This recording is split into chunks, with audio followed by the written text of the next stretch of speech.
Hi guys. My name is Brandy Zadrozny and I'm a reporter for NBC News.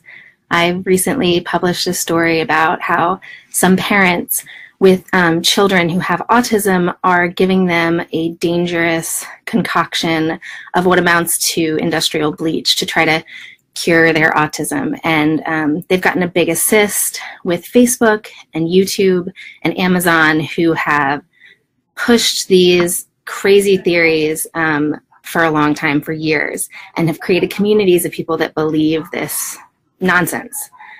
So we did a story and we looked at, specifically we looked at some moms who've been infiltrating these groups on Facebook primarily to bring these parents and these fraudsters to justice, really. So they've been infiltrating certain groups and seeing when parents are posting that they are giving this concoction of bleach to their children. And then what they do is they call CPS and they report the parents. And then they've been going to Facebook, they've been going to YouTube, they've been going to Amazon for just as many years saying, you've got to stop this. So I really wanted to profile them because I think we hear a lot about misinformation and health misinformation on the internet, but we don't always hear about the people who are tasked with stopping it. And it's not just content moderators, it's not just researchers and journalists who do a lot of that work, but it's also ordinary citizens, advocates who are really burdened with this. You know, the moms that I spoke with, they're moms and they have autistic children themselves, and they're spending their nights and evenings and, you know, weekends and their spare time monitoring these platforms for content that's dangerous and to see the abuse of children. They're having to watch that and they're having to do that sort of content moderation themselves. So we wrote about that, and I wrote about the dangerous, you know, cure itself. And this has been going on a long time. It's called chlorine dioxide, and it goes by a lot of names. It goes by CD, it goes by MMS, it goes by Miracle Medical Solution, Miracle Mineral Solution. There's just a lot of names of it, but what it is it's bleach. And what the protocol says to do is to mix it with some water and an activator and then dose your children who have autism with it, and allegedly it will clear their autism. You know, this is pushed primarily for kids with autism by a woman named Carrie Rivera. She's on Facebook right now, even though Facebook has deleted a lot of her groups where she pushed these things, and where, you know, 12,000 parents were all on her groups at one time and following this protocol and interested in this protocol. You know, she's really the sort of godmother of this. And so she's still on this platform.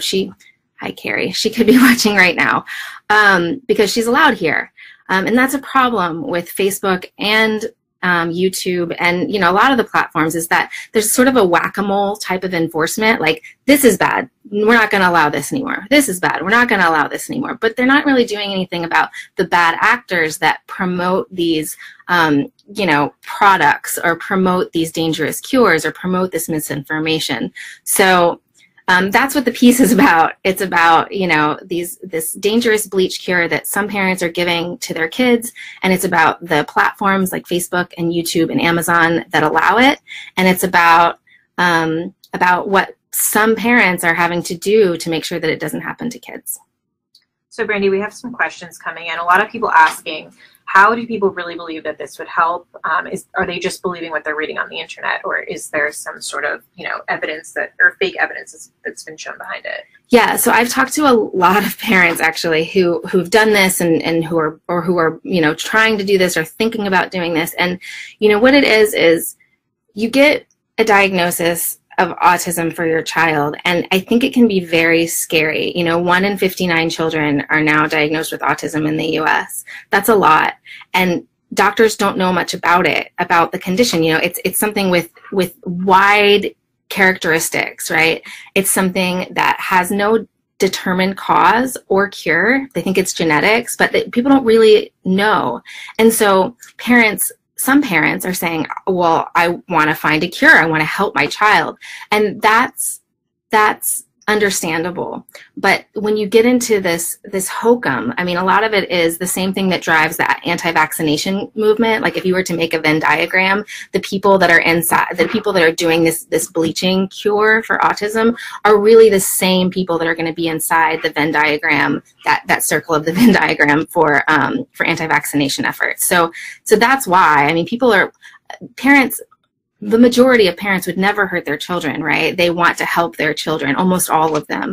But I would say that there are a few people, when you talk about motivations, why would someone do this? There are a few people like Carrie Rivera. There are people like Jim Humble. And these are people that have long been proponents of these cures and are making money off of it. Like these people are selling supplements and selling books on Amazon, and they are, racing around the autism cure circuit and appearing in conferences, and they are stars. This is how they make their living. So the motivation there is very clear, and they're preying on people who are looking for help with their kids. Some are asking, what is this concoction exactly? Is it something that they're making on their own, or are we talking about store-bought bleach? Yeah, so it's not like Clorox bleach. It's a bleach. So there are a lot of types of chemicals that constitute a bleach, right? The bleach is something that will take the color out of something, that will wipe it. So or kill lots of things, right? That's what a bleach does. So this is something it's called sodium chloride, and what it is, it's a chemical compound that is part sodium chloride, and it's mixed with an activator. So you can buy these things, are actually legal. That's one of the problems, right? Like very teeny tiny amounts can actually be used to purify water. It can be used as a bleaching agent for paper. Like these are legal things, but when you mix them together in the way that these proponents suggest you do, that's when it becomes a dangerous situation. How many parents are actually doing this? Is there any information about like how widespread this is? Yeah, at one time last year, Carrie Rivera's group had over 12,000 members of her group. We looked at cases with Poison Control Center, and there were thousands of cases in the last couple of years of people calling and saying, having concern with being poisoned by chlorine dioxide. We found 8 cases in the FDA database of serious symptoms being at one child in 2017. I think she was 6 or 7. She was hospitalized with liver failure. So it's fringe for sure. But that's the point of bringing the platforms into it, because what is fringe, what would at one time be, relegated to the fringes of the universe, are now widespread. And now they're served up to you by a recommendation machine that says, hey, are you interested in homeopathy? Are you interested in herbal medicine? Are you interested? And you start to fall down this rabbit hole. And then eventually you can find groups like Carrie's. Same thing. Carrie has a group right now that's devoted to the keto diet, right? But in that very group right now, they're talking about oxidization.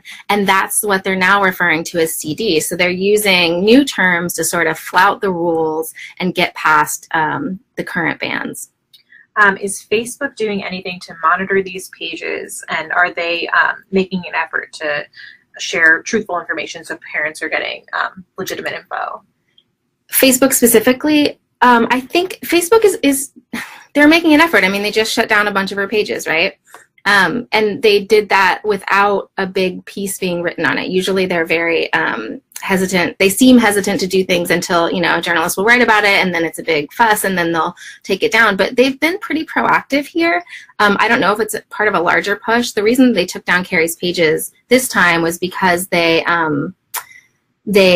fell into their community standards of not allowing talk about drugs and selling of drugs on the platform. So that was so it wasn't a misinformation thing that got it taken down. And it's not misinformation, because right now there's another MMS page run by Jim Humble, who's a ex-Scientologist, gold prospector.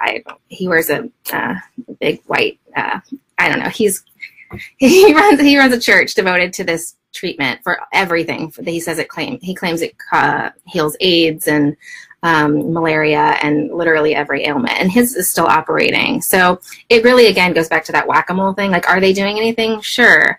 Are they doing enough? No. Do you know how long the bleaching specifically has been happening? So this has been, so Carrie Rivera she wrote her first book, which was just taken off Amazon a couple of months ago. She wrote her first book in 2012, I believe.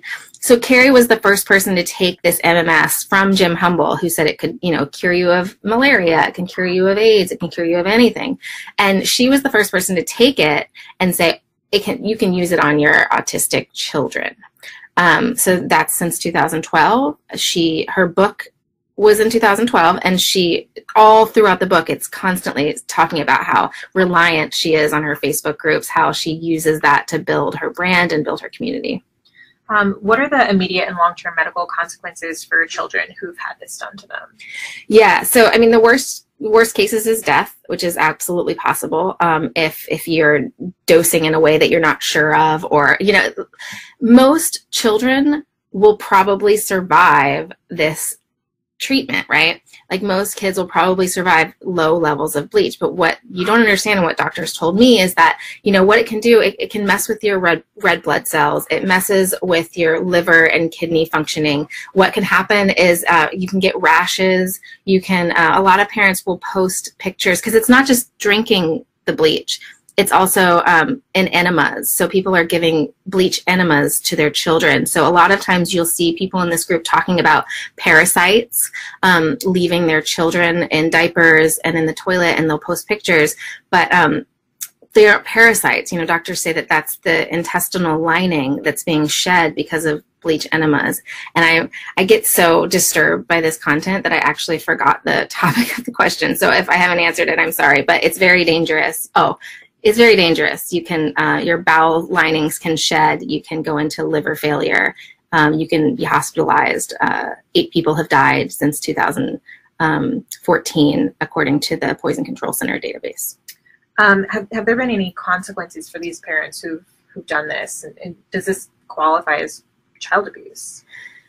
So it's unclear. What we know is that the parents that I spoke to, the sort of parents who are infiltrating these groups, they write CPS and they report them to CPS, but because of public information laws, a lot of times they can't hear back. Like it's illegal for the CPSs in those states to get back to you with how the request was resolved. But we do have a couple of examples of children being taken away from their parents.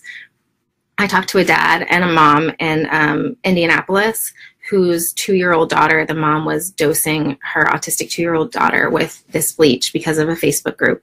And she got her daughter taken away, and her daughter's now with their father, who is doing the best he can, but she absolutely regrets her decision. She lost her daughter. And there are some other cases where we know of things happening. And then I've gotten a lot of tips from this one story, and I can't tell you yet, but it does seem that local police and CPS, they aren't aware of this thing. They're like, when people come to them and say, oh, someone is giving bleach to this kid to cure them of autism, and then they show them it's chlorine dioxide and it's actually a treatment, the local agencies seem to be sort of scratching their heads about what to do about it. So that's what I'm looking into next. For the moms in your story who are trying to stop this, what's their process for going into these groups and reporting these people to authorities? Yeah, so the moms go in, they have, fake profiles, and they say that they, when you try to join a group, it'll have some questions at the top, like, do you think this? Do you agree to the rules? What do you think of this? To sort of weed out any dissenters. And that's a lot of groups. I just want to jump in here to say that that's what makes some of these groups so dangerous, is that it's the whole point is to weed out people who might report it for rule breaking or for dangerous posts.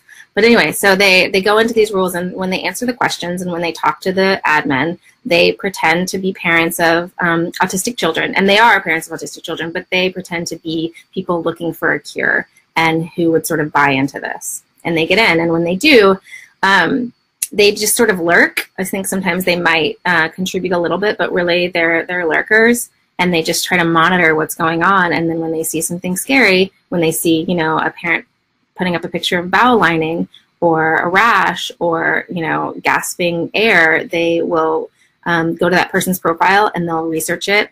And they really do journalist work. I mean, they find out their true identities and then their addresses, and they call the local CPS and take it from there. How hard is it to get into these groups? Are they really, staunch about who they let in? Were you able to get into any of them?